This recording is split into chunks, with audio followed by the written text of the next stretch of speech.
Investor Intelligence provides general information only. You should consider seeking independent advice to see how this information relates to your unique circumstances. Please refer to the terms and conditions available at investorintelligence.com.au for more.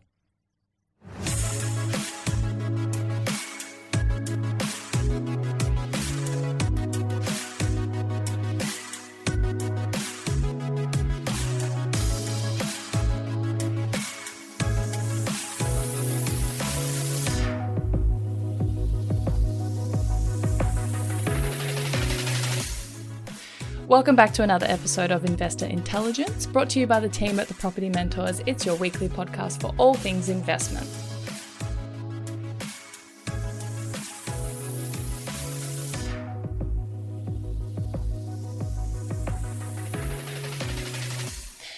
My name is Phoebe Sikowski-Wallace, and joining me today is someone I'm very excited to finally have back, and that is our powerhouse Director of Property Management, Renee Whitehouse.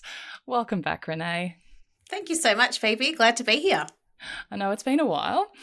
Now, I love all of our episodes, but I'm especially excited to talk to you today again because, as our name states, we talk a lot about investment on this podcast, which is great, especially for people who are starting out, myself included. I've certainly started and am new to my journey into becoming a property investor.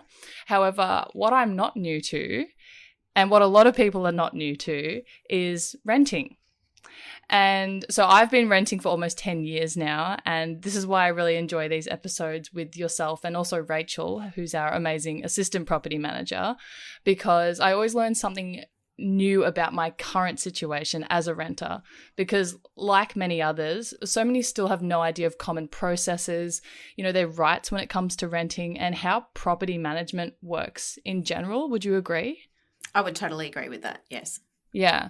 And from a rental provider's perspective, there's also many people who don't know how certain processes work. And it's exactly why you would have a property manager on your side, in order to basically keep up to date with the rules and the new legislations to then pass that info on to them, correct?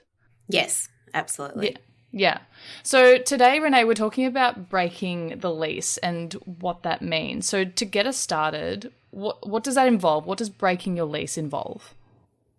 So breaking your lease essentially comes from the renter's side. So like you said before, you've been renting for 10 years. You may look at buying something to invest in, or you may look at buying something to move into. If you were looking to buy something to move into and you have a lease in place and you've just signed a 12-month lease, you want to vacate in a few months' time due to settlement times and whatnot with your new purchase, you would have to break your lease. So what that means is that you'd contact your property manager, discuss what that is, what's involved in that process with them, how you can start the process with advertising and all the fees that are associated with it, because with a break lease, there are fees associated. It's stipulated in the renter's lease agreement what those fees are, and it may differ from agency to agency.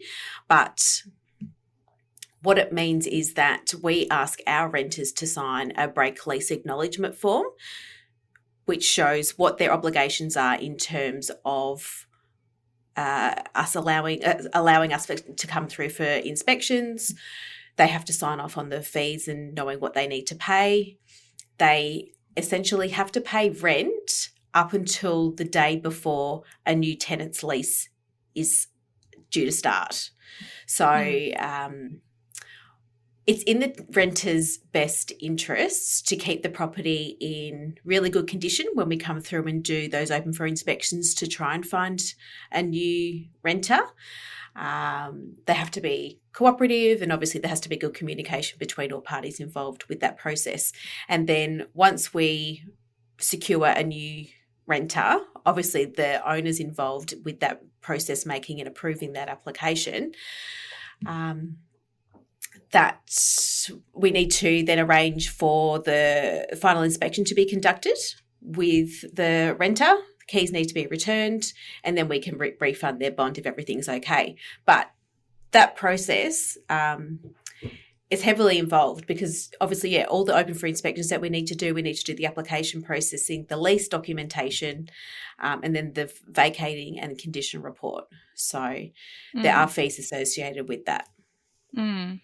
And just before we get into those fees, so the process of breaking the lease is very different to, say, just to be clear, a lease transfer, isn't it? Yes. So a lease transfer, just say you've got a couple of people living in a house, one wants to move out, but they've found somebody to replace them or someone else to move in. A lease transfer is pretty easy in the sense that that person who would be moving in would just need to fill out an application form for us to process. We would still advise the owner and have that conversation with them about what's happened and if they're okay for that person to take over. And there's a tenancy transfer form that would need to be signed. And then also the bond would need to be transferred. So the bond authority don't actually do refunds mid-tenancy. So the person who's vacating, they get their bond money back from the person who's moving in. So as long as that person who's moving in is happy with the condition of the property and the room that they're going to be living in or taking over, then it would just be a straight swap of money. But if there were any issues, I would always stress to the person moving in that they need to have a look at the condition report that was provided at the start of the tenancy to the renters, and then raise any of those concerns with them. Right, because if you move out as someone taking over the lease and you don't do a proper, conditions report, when you all move out and there are issues with the property, you're responsible for them. That goes onto your name. Yeah. Yep. Exactly. I've experienced that many times. Yeah. well. I've heard some really terrible stories, and it's a shame that property managers weren't informing the renters at the time of what to look out for. But it's very, very important. Because it's a big process just to move house in general, and sometimes you just want to get in there. Sometimes you just want it to be over and done with. So it is easy to miss those, totally little things with the house that you didn't do. But exactly. once you sign that lease transfer, that's a great point to make. But I just want to go back because so who can break the lease? So the rental provider, or is it just the renter? And do the rules change depending on who broke the lease? Because I think this is something that people get really confused with. Yes. So it's the renter that has to break the lease. The residential rental provider cannot break the lease unless it's by mutual agreement with all parties. Okay. So to give you an example, if an owner wants to move in or they want to sell the property with little notice due to whatever circumstances that is extreme that's causing them to want to do this process so quickly, we could have a conversation with the renter and say, hey, this is the owner's situation. Would you be willing to move out because of this? And there may be compensation involved that the owner would be willing to give them because of the inconvenience and whatnot. But essentially the rental provider cannot ask the tenant to break the lease. It's the renter who breaks the lease. Yeah, okay. So if the renter doesn't agree, then the rental provider can't do anything. Yes. If they can only not renew when the lease is... That's correct. Yeah, okay. Some property managers are tasked with more than 200 properties each. That's just 12 minutes a week where they might think about your investment. At the Property Mentors, we know that you've invested a lot of hard-earned money in your property. It's only right that we spend the time on it that it really deserves. Our boutique property management service offers 5-star property management for your Melbourne investment properties. With appropriate workloads on our managers and hundreds of happy owners and renters, we know you love the difference the Property Mentors can make. Visit thepropertymentors.com.au/property management to find out more.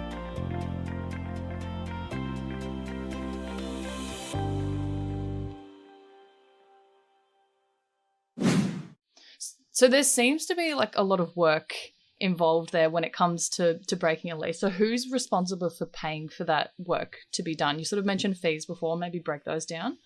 Okay, so it costs money to advertise the property, and you aren't going to get somebody into the property if it's not online. 95% of our inquiries come from online advertising, whether it's realestate.com, Domain, our website, and any other website that an agency chooses to use. But we've found that REA and Domain are the most common with the level of inquiry that comes through the door. So it costs us to put those ads online. So that fee gets directly passed on to the renter, because when the property was leased in the first instance, we charged the residential renter provider that same exact fee. So the renter pays for the full advertising cost. There is also the lease break cost. So when we lease the property initially, the residential rental provider gets charged a leasing fee, and that fee is 2 weeks rent plus GST. So if a tenant, for example, has 6 months left on their lease agreement, the pro rata portion of the leasing fee is 1 week's rent. Okay. So 1 week's rent plus GST. So we then on-charge that fee to the renter, and then the other half of that fee gets charged to the owner, because at the end of the day, when we lease the property again, we're going to sign another 12-month lease. So there's still 6 months left on top of what the other tenant's lease was that the owner has to then pay for. Okay, that all makes sense. And yeah. Is there any rules around how long leases can be for? Is it always is a year a maximum, or is it, because I know you can go month to month, you can go a year, you can even do something like 6 months, but is there kind of a maximum on lease durations? With the new legislation that came out in March last year, they put into place a 5-year lease. You can do whatever lease term you want as long as all parties agree. But 5-year leases actually have a slightly different set of rules associated with it, which we can go into in another podcast. But the standard sort of across the board is 12 months. Yeah. So I would not usually advise an owner to sign on somebody new for more than a 12-month period when they first move in, because you're not sure if they're going to fit into the property. There could be issues, or they could love it. And then at the end of that time, we would be happy to offer them maybe another 12, 18-month, 2-year lease, depending on everybody's circumstances and if everyone mutually agrees. But yeah, 12 months is generally pretty standard, unless it's stated otherwise in the advertising. Yeah, I think that's reasonable. And like the owner's circumstances might change. They might want to move into it. And exactly. If not all parties agree on wanting to break the lease earlier, then that's just too bad. Yeah, I think 12 months is very reasonable. So what is the process if a renter actually does decide to break their lease? Step by step, what happens? So we ask them to, usually someone would call me and let me know their situation, or they'd shoot through an email. I would then ask them to complete the break lease paperwork, and I would email that for them to sign and return back, acknowledging those fees, and they need to provide me their vacating date so that when we do advertise the property, we can put that date online. I would also then have a conversation with the owner to advise them of what's happening. With advertising the property, if, for example, the tenant's rent is $400 a week, we have to advertise the property at that rent. We can't advertise it at a higher rent, because in the terminology of the Residential Tenancies Act, we have to be seen to be mitigating the tenant's loss. And for us advertising the property at $450 a week, it's not mitigating the tenant's loss. So we need to try and find somebody as quickly as we can to move in, but also at the same time trying to find the right person.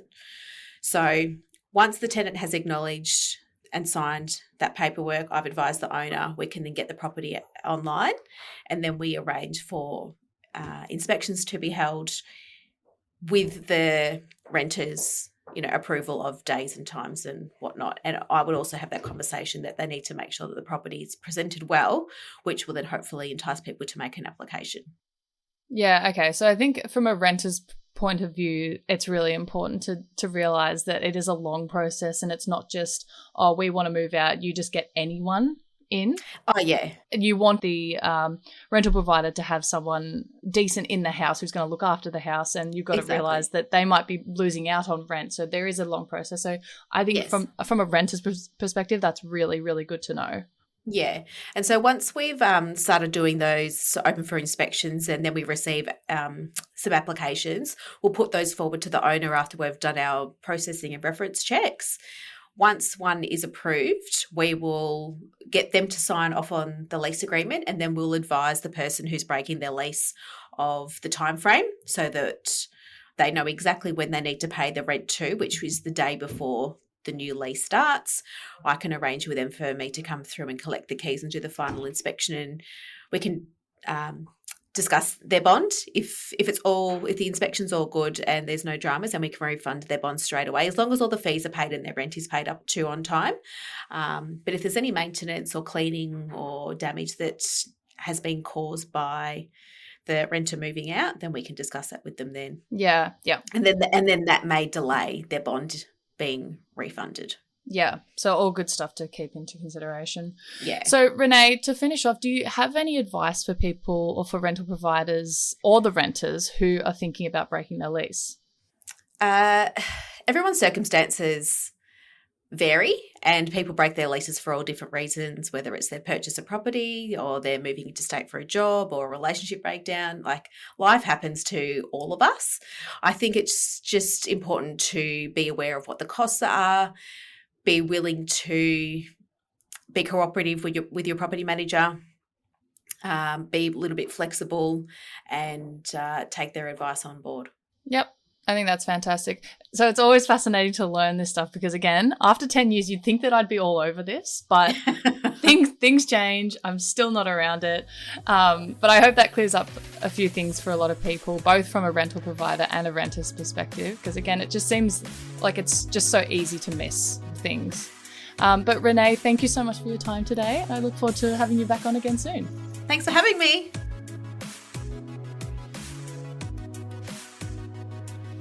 If you found this episode or any of our episodes helpful, please make sure to share and leave a rating to help us reach more people on their investing journeys. And of course, subscribe to be notified when new episodes drop. Make sure to follow the podcast on Instagram @Investor Intelligence Podcast. You can find links to our other socials in the show notes, including a link to the Property Mentors weekly blog. If you're ready to get your property portfolio in shape for financial freedom, check out Luke's latest book, Property Fit. You can get yourself a copy at www.propertyfitbook.com.au.